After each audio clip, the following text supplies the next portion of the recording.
The story of the three wise men is far more than a moment of historical interest. It is a profound theological statement about the identity of Jesus Christ and the universal reach of his mission. Recorded in the Gospel of Matthew, this narrative portrays Jesus as the fulfillment of ancient prophecies, the King of Kings, and the Savior for all nations. The journey of the wise men, learned scholars from distant lands, demonstrates that Christ's arrival was not only significant for the Jewish people, but for the entire world. Their recognition of Jesus as the divine King, coupled with their symbolic gifts, points to his unique role as both sovereign ruler and sacrificial Savior. Join us as we explore the deeper meaning of this extraordinary story, the faith of these travelers, the symbolism of their gifts, and the profound message of inclusion and redemption that resonates through their journey. Together, we will uncover how their actions affirm Jesus as the Messiah, and how their story continues to inspire seekers of truth across the ages. The story of the three wise men is rooted in the Gospel of Matthew, where their journey and reverence for the Christ child are recounted in detail. During this time, Judea was under Roman rule, governed by the tyrannical King Herod. The Jewish people lived with a fervent hope for the fulfillment of prophecies about a Messiah who would bring liberation and peace. Into this tense setting came three scholars from the East, often identified as wise men or kings, though their true identities are left somewhat mysterious. These men were likely from Persia, Babylon, or Arabia, lands known for their advanced knowledge of astronomy, philosophy, and ancient texts. Though the Bible does not specify their exact origins, their expertise in celestial observations and their journey from the East suggests they hailed from sophisticated cultures deeply influenced by science and spirituality.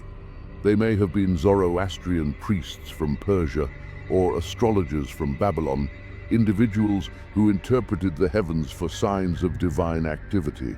It is also possible they were influenced by Jewish prophecies, preserved from the time of the Jewish exile in Babylon centuries earlier. Their story begins when they observe a unique and radiant star in the night sky.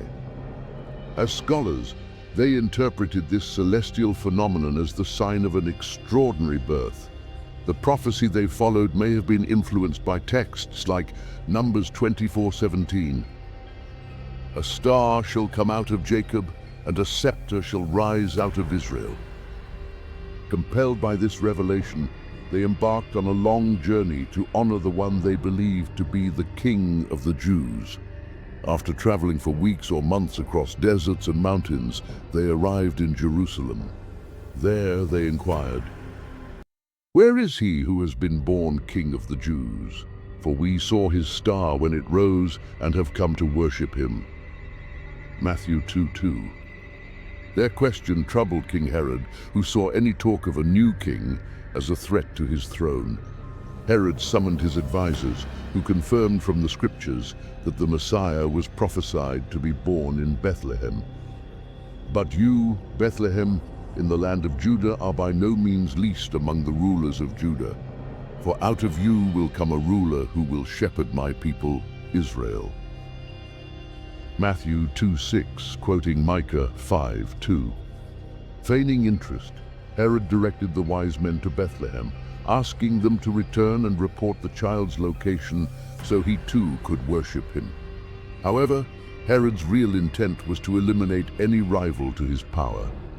Guided again by the star, the wise men reached Bethlehem. And the star they had seen when it rose went ahead of them until it stopped over the place where the child was. Matthew 2:9. They entered the house and found Mary and the young Jesus. Overcome with reverence, they bowed and worshipped the child, presenting their gifts. They opened their treasures and presented him with gifts of gold, frankincense, and myrrh. Matthew 2:11. Each gift had symbolic meaning. gold for Jesus' kingship and authority, frankincense for his divinity, and myrrh, a burial spice foreshadowing his suffering and death. That night, they were warned in a dream not to return to Herod. And having been warned in a dream not to go back to Herod, they returned to their country by another route. Matthew 2:12.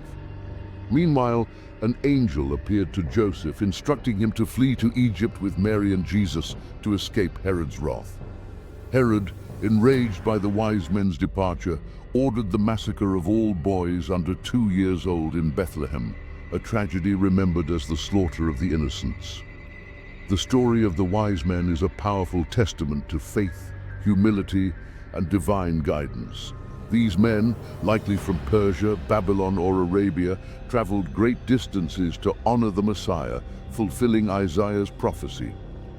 Nations shall come to your light, and kings to the brightness of your dawn. Isaiah 63. Their journey reminds us that Jesus' coming was not only for the people of Israel, but for all nations, calling everyone to seek and worship him. Ultimately, the journey of the wise men is a celebration of God's grace, a grace that reaches beyond borders, welcomes all people, and transforms every heart willing to follow the light.